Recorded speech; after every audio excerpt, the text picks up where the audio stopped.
अनाप्रस्तानित है novel case number 25। नहीं भागोगी ना? वादा करो मुझसे, मुझे छोड़कर नहीं भागोगी, किसी मर्द को नहीं देखोगी, किसी को छूगी नहीं, किसी को छूने नहीं दोगी। बताओ मुझे। वो उसे झिझोड़ कर दहाड़ा। नहीं नहीं करूँगी, मैं ऐसे नहीं हूँ। वो कांपते लहजे में बोली। मैं जानता हूँ तुम ऐसे नहीं हो, तुम सास हो, उम्र के लिए सास। आई नो दुनिया की हर लड़की एक नहीं होती, दुनिया की हर लड़की ईज़ा नहीं होती, नाज नहीं होती। मैं जानता हूँ तुम ऐसी नहीं हो। वो बोला, उसका गाल थपथपा कर बोलता रहा और फिर उठ गया। हो ही नहीं सकती तुम वैसी। और वह बोलता हुआ वॉशरूम में बंद हो गया। सास मुंह पर हाथ रख दी। हर शख्स खुद में हसीयत छिपाए हुए था और वो उम्र को शराबी समझती थी।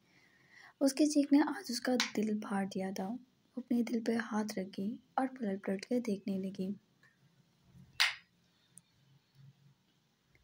ईज़ा झूले में बैठी इस वक्त आसमान को देख रही थी। काफ़ी ठंड बढ़ गई थी।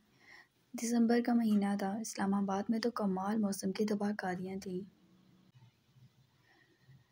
फिर भी ठंडे झूले पर वो झूल रही थी। उसके दिमाग में एक ही बात चल रही थी और वो ये थी कि शाहनवाज के मोबाइल में किस हसीन औरत की तस्वीर थी। वो औरत बहुत खूबसूरत थी, ऐसे कि उसने कभी देखी ही नहीं थी इतनी खूबसूरती। लोग कहते थे वो बहुत खूबसूरत है, लेकिन उसे तो वो औरत दुनिया की हसीन तरीन औरत लगी। फिर वो कैसे हसीन हो सकती थी? अजीब जलन और हसद का सा एहसास था जो उसमें उठ रहा था, जबकि वो बार बार झटकना चाहती थी। शाहनवाज ने उसे छुआ नहीं। ये बात ना चाहते हुए भी चुप रही थी। क्या वो शाहनवाज की मोहब्बत थी? छुरा एकदम रुका और उससे कुछ अनहोनी का एहसास हुआ। लेकिन वो ऐसा क्यों सोच रही थी? क्यों भला? शाहनवाज किसी से भी मोहब्बत करे, उसे क्या फ़र्क पड़ता था? वो कौन सा उससे मोहब्बत करती थी, लेकिन दिल में अजीब कैफियत थी आजकल उसके। ऐसा लग रहा था कोई अपना छीन गया है, लेकिन जो उसके थे वो तो उसके इर्द गिर्द थे। उसने सामने खुलता दरवाज़ा देखा। उसमें से शाहनवाज की गाड़ी अंदर आई। दादी जान सो रही थी, वरना उसे चैन से बैठने ना देती। पहले ही दिल खोल कर सुनाई थी उन्होंने सुबह। वो ईज़ा को झूले में देख चुका था। ईज़ा ने भी देखा और फिर निगाह फेर ली। वो ज़मीर के हाथ में सामान देता कि इस हसीन सी लड़की को देखकर उसने ज़मीर को वहाँ से चले जाने का कहा। ज़मीर ने शाहनवाज को एक नज़र देखा और फिर ना चाहते हुए भी चला गया। अब कोई मुलाजिम नहीं था वहाँ। शाहनवाज ने कदम उसकी जानिब उठाए। ईज़ा ने सर झुका लिया। उसके नज़दीक आया, उसकी खुशबू फैली। सर्दी से मैरून शॉल को और ऑफ वाइट सूट पर लपेटे बैठी थी। उसके नज़दीक आते ही उसने उसकी ठोड़ी के नीचे हाथ रखा और उसका चेहरा ऊपर किया। ईज़ा ने निगाह नहीं उठाई, उसकी जानिब नहीं देखा। मेरी तरफ देखो, शाहनवाज का हुक्म हुआ। नहीं देखना। वो आहिस्तगी से नफ़ी करके वो गौर कर उसे देखने लगा। तुम्हें अब मुझसे डर नहीं लगता है, फ़ौरन जवाब दिया। फिर ज़िद क्यों करती हो? तुम्हारी ये ज़िद मुझे तुम पर हाथ उठाने पर मजबूर कर सकती है। वो उसकी आंखों में देखने लगा और ईज़ा ने आंखें उसकी जानिब उठाईं। शाहनवाज ने इन हसीन आंखों से ज़्यादा हसीन आंखें भी देखी थी। फिर ये आंखें उन्हीं आंखों से जाकर क्यों मिल जाती थी? ईज़ा कुछ नहीं बोली। शाहनवाज चंद लम्हे उसे देखता रहा और फिर निगाह फेर गया। दादी जान कहाँ है? वो उसके साथ बैठ गया। पहली बार वो झूले में लॉन में बैठा था। सो रही हैं, वो बोली। शाहनवाज आसमान की जानिब देखने लगा। ईज़ा कुछ देर उंगलियों को मोड़ती रही और फिर उसकी जानिब देखा। वो किसी सोच में था। आजकल कुछ बदला बदला सा लगता था। अचानक ही उसका सेलफोन बजने लगा। उसने मोबाइल की जानिब देखा और खिलकर हंसा, मुस्कुराया और उसके पहलू से उठ गया। ईज़ा की छोटी सी पेशानी पर सोच और मुतफक्किर सी होगी। वो जितना उसकी जानिब से दिमाग हटाना चाह रही थी, उतना ही कमज़ोर महसूस कर रही थी खुद को। उसकी तवज्जो पहले किसी और तरह थी। वो बुत की तरह उसके हुक्म की गुलाम बनी रहती थी, लेकिन अब तवज्जो का मरकज़ कुछ और था और वो जान गई थी वो कातिल है। फिर भी उसकी बेतवज्जगी क्यों अंदर ही अंदर बुरी लग रही थी। वो अंदर चला गया। मालूम नहीं किस अहम शख्स का फ़ोन था। वो उदासी से वहीं बैठी रही। वो कुछ देर झूले में बैठी रही और उसके बाद वो उठी, तभी किसी के पुकार पर उसे रुकना पड़ा। वो मुड़ी। वो ज़मीर था। खुश शक्ल लड़का था। उसे कुछ सा ही बड़ा होगा। बेसाख्ता शाहनवाज़ का खौफ महसूस हुआ था उसे। वो काफ़ी से ज़्यादा जुनूनी था इन मामलात में। तभी वो बिना जवाब दिए अंदर जाने लगी। मैं जानता हूँ आप उमर ख़याम की बहन हैं। मेरे बहुत अच्छा दोस्त है वो। अचानक जैसे इज़ा को किसी ने अंदर तक झंझोड़ दिया। वो उन्हीं कदमों पर पलटी। हैरानगी से ज़मीर को देखा। उसकी आंखों में हैरानगी, बेचैनी, क्या कुछ नहीं था। उमर भाई, उसका नाम दोहरा गई। जी बताया था आपके बारे में, मगर कहने लगा तो वाइफ की बेटी से मेरा कोई ताल्लुक़ नहीं। वो मुस्कुराया। इज़ा ने बिल्कुल तवज्जो नहीं दी उसकी बात पर। आप मुझे उन तक पहुंचा सकते हैं। वो कहाँ है? वो कहाँ है? मुझे उनसे मिलना है। उनको जो कुछ भी पता है वो सब झूठ है। आप आप मुझे उनसे मिलवा सकते हैं प्लीज़। वो बेताबी से बोली, जबकि ज़मीर की आंखें चमक उठी। मुस्कुरा दिया। वो आपसे मिलना नहीं चाहता ईज़ा शाह। मैं जानती हूँ, लेकिन वो मुंह पर हाथ रख गई। मैं मैं उन्हें सच बताऊंगी। वो सब झूठ है जो उन्हें सब बताते हैं। वो पागल सी होने लगी थी। ज़मीर ने इधर उधर देखा। आप देखें, ये सब ऐसे तो मुमकिन नहीं है। वो आपसे मिलना नहीं चाहता। ज़मीर बार बार पीछे देख रहा था। अगर शाहनवाज़ उसे देख लेता तो टुकड़े कर देता। तभी वह तवज्जो में था। फिर कैसे? वो हैं कहाँ? वो छोड़ गए थे। वो छोड़ गए थे। उन्होंने एक बार भी पलट कर नहीं देखा। उनकी बहन पे जुल्म हुआ और वो आँख और कान बंद कर गए। उन्होंने मुझे हमारी माँ जैसा समझा, लेकिन मुझे उन्हें सब सच बताना है। मैं आपके आगे हाथ जोड़ती हूँ। आप मुझे उन तक ले जाएं। मैं नहीं जानती वो कहाँ हैं। और रोते हुए उसके आगे हाथ जोड़ गई। ज़मीर के लिए बेहतरीन लम्हे थे। उसने सर हिलाया। प्लीज़। वो आगे बढ़ी और पीछे शाहनवाज़ बाहिर ही आके रहा था। ज़मीर जैसे गधे के सर पर से सींग की तरह गायब हो गया।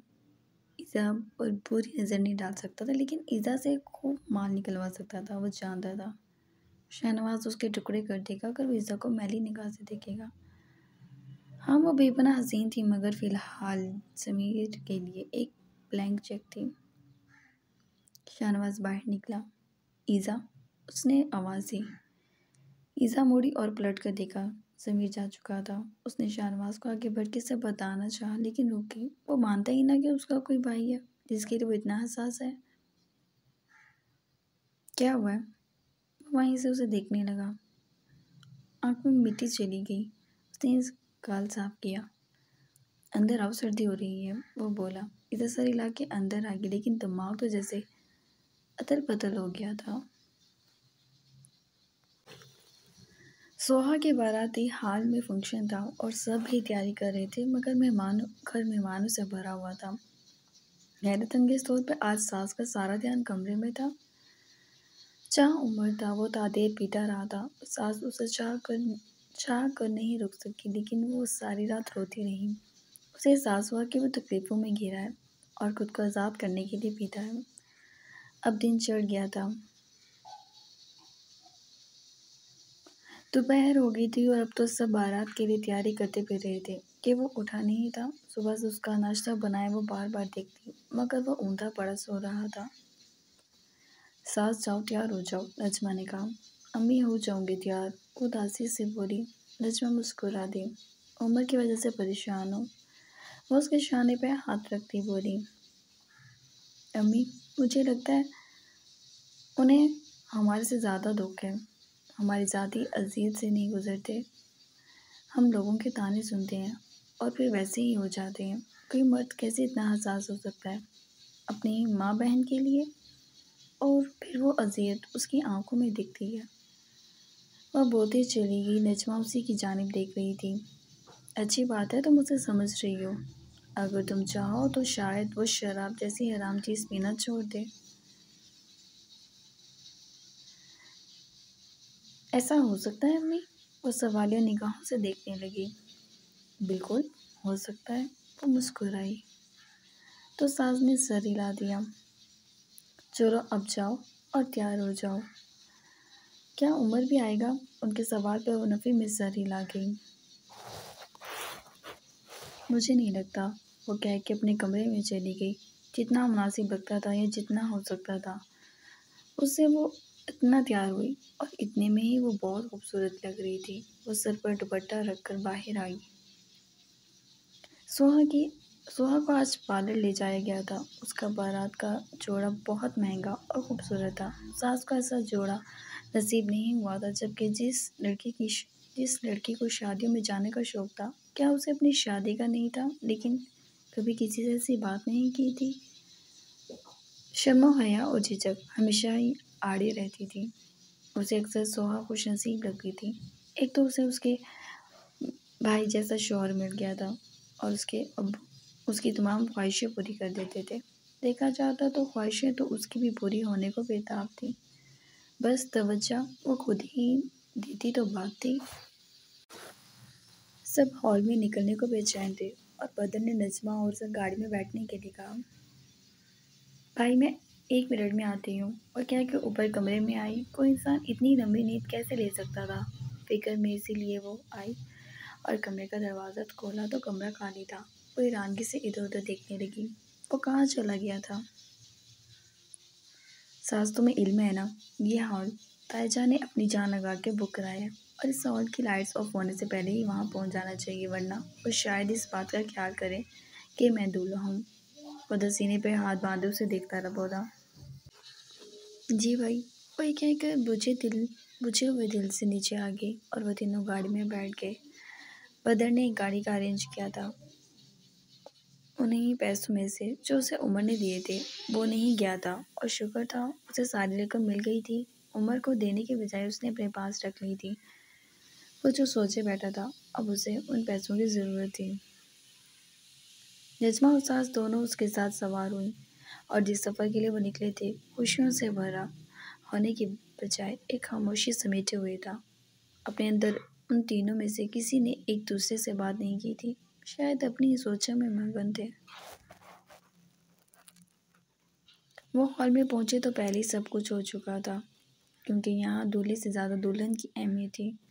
वो स्टेज पे बैठी थी। जो फूल बदर पर बरसाए जाने थे वो सोहा पर बरसाए जा चुके थे और वो अपनी पूरी तैयारी और सच सच के साथ स्टेज पे बैठी थी और काफ़ी खुश थी।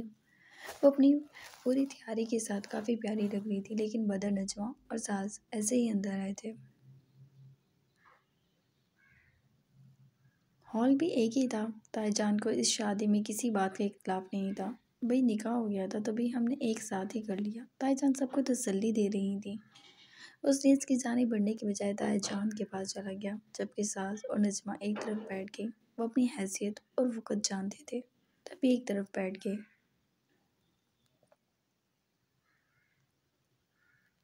सास का दिल बिल्कुल ही बुझा हुआ था। बार बार उमर का ख्याल आ रहा था। वो कहाँ चला गया था? क्या वो ठीक होगा? उसे कोई तकलीफ, कोई परेशानी तो नहीं होगी? बस यही सोचें चल रही थी। सुहा की जानिब उसने देखा। वो अच्छी लग रही थी। उसकी तस्वीरें खींची जा रही थी। उसकी दोस्त उसके साथ हंसी मजाक कर रही थी। वो खुश नसीब थी।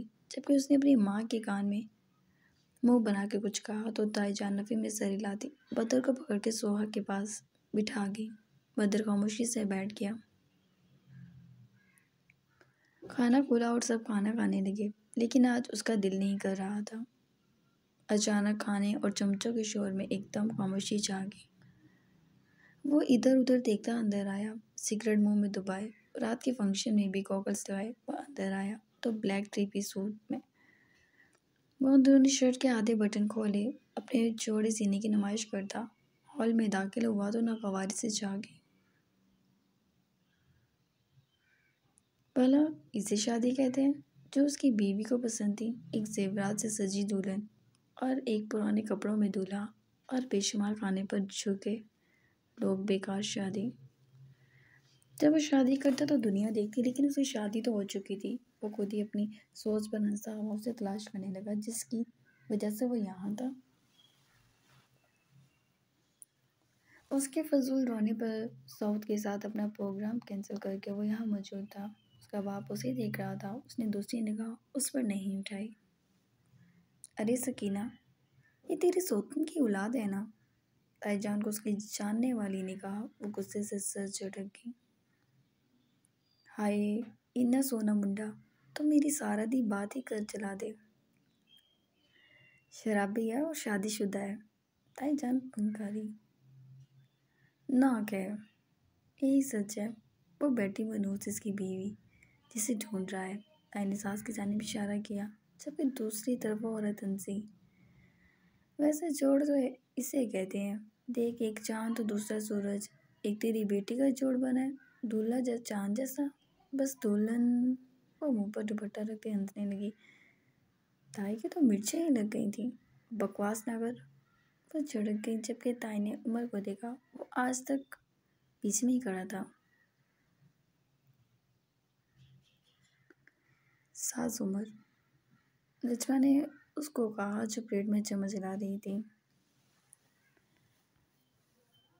एकदम खड़ी होगी, चेहरे पे खुशी सी झलक उठी और उसके उठते ही उमर को नजर आ गई। उसके नज़दीक आया। औरतें उसको ऐसे देख रही थी जैसे वो कोई सुपरस्टार हो या ऐसा अनोखा इंसान जो उनकी महफिल में आ गया हो। ये तुम्हारे भाई की शादी है ना? उमर बोलते हुए उसकी जानिब में हाथ बढ़ा गया कि उसे वो उन औरतों के बीच में से निकालना चाहता था।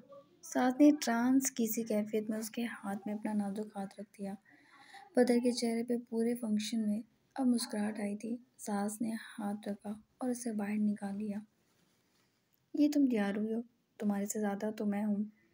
हो गया, इवन दूल्हे से भी ज़्यादा। मुझे बताती तो सही, तुम्हारे यहाँ शादी में भीतर से उठकर भी आ सकता था। वो इधर उधर देखता बोला, आप आए हैं? वो तो इसी बात पे हैरान थी। उमर ने इकाई बुझ गई।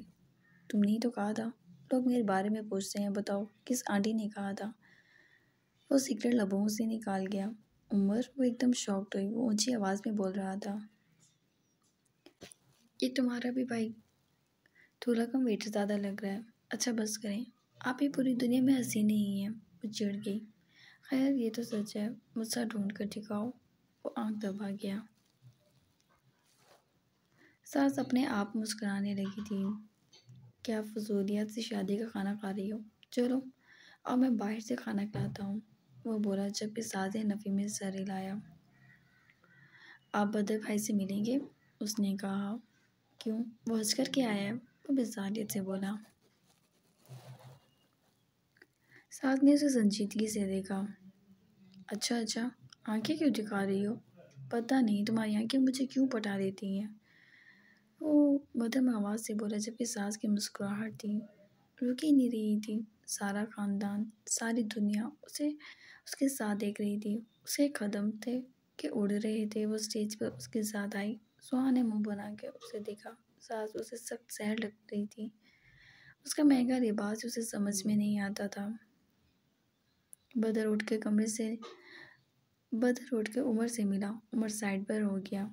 अच्छे लग रहे हो दोनों साथ। बदर मुस्कुरा कर बोला, थैंक्स, लेकिन बताने की ज़रूरत नहीं थी। वो टका सा जवाब दे गया। सास ने फिर उसे देखा तो वो सॉरी कर गया। उसके अंदाज पे सास बोले नहीं समा रही थी। वो उसकी मान रहा था, सुन रहा था। बदर ने उसके सर पर प्यार किया। उन तीनों ने ही सोहा की जानिब नहीं देखा था। सोहा लाशौरी तौर पे अपने आप को ठीक करने लगी, जबकि गुस्से में शिद्दत आ गई। तुम लोग आगे से हटोगे? मैं दुल्हन हूँ। अब बिगड़ कर बोली, मांगने वाली लग रही हो। चोटीन पकड़ कर लोगों को इम्प्रेस करना चाह रही हो। वो संजीदगी से उसे ऊपर से नीचे तक देखता बोला। उसके मुंह फट होने पर सास और बदर चुप से हुए। उमर, सास ने उसका बाजू पकड़ा। बकवास करने का शौक है तुम्हें? सोहा तड़प उठी। लो, सच बता रहा हूँ। वो काफ़ी संजीदा था। सास ने उसे खींच कर नीचे उतारा। वो शान झुका कर नीचे आ गया, जबकि सोहा ने उन दोनों को घूरा। अब वो गुस्सा करेगी। वो परेशान हुई। बाहर में जाए, वो सुकून से बोला। और ताई से मज़ीद दुनिया की निगाहें उन दोनों पर बर्दाश्त ना हुई तो उसने रुखसती का शोशा उठा लिया और रुखसती पर सब इकट्ठे हो गए। खाना खा लिया। लोग जाने भी लगे थे। बदर ने गाड़ी वो भेज दी थी, एक गाड़ी ही ले आते। रिक्शे में जाऊंगी अब मैं। सोहा ने घूर कर उसकी जानिब देखा। बदर ने कोई जवाब नहीं दिया और तायाजान ने अरम की गाड़ी में सवार होने के लिए कहा। खानदान भर खड़ा था। बाहर जाओ, सास को कहकर वो बाहर निकल गया, जबकि सब सोहा को लेकर बाहर आ गए। अरम की गाड़ी में बिठाया गया। सास नजमा एक तरफ खड़ी थी। सोहा के नखरे ही बहुत थे, जिनकी वजह से सभी उसका खास ख्याल रख रहे थे। तायाजान तायाजान, ताई और अरम सोहा को लेकर गाड़ी में सवार हो गए और बाकी किसी की परवाह नहीं थी। उन्होंने और इससे पहले उनकी छोटी सी गाड़ी आगे बढ़ती कि उमर ख़याम की गाड़ी उनकी गाड़ी के आगे खड़ी हो गई और उसकी गाड़ी की तेज़ आवाज़ से ही जैसे सब पर अजीब भी असर तारी हो गया। उसने दरवाज़ा खोला। मैडम अंदर आओगे या और इंतज़ार करेंगे? वो फॉर्मल सा बोला, जबकि हर आंख में सास के लिए अजीब ही असर थी। सोहा ने बाप को देखा, जो खुद ये सब देख रहा था। जाओ बेटा। नजमा के तो दिलो दिमाग में सुकून ही उतर गया था। वो उसे आगे कर गई और बदर ने भी उसे कहा तो उन सब के सामने उसकी टैक्सिला में सवार हुए और दुल्हन की गाड़ी से पहले ही वो गाड़ी मोड़ गया।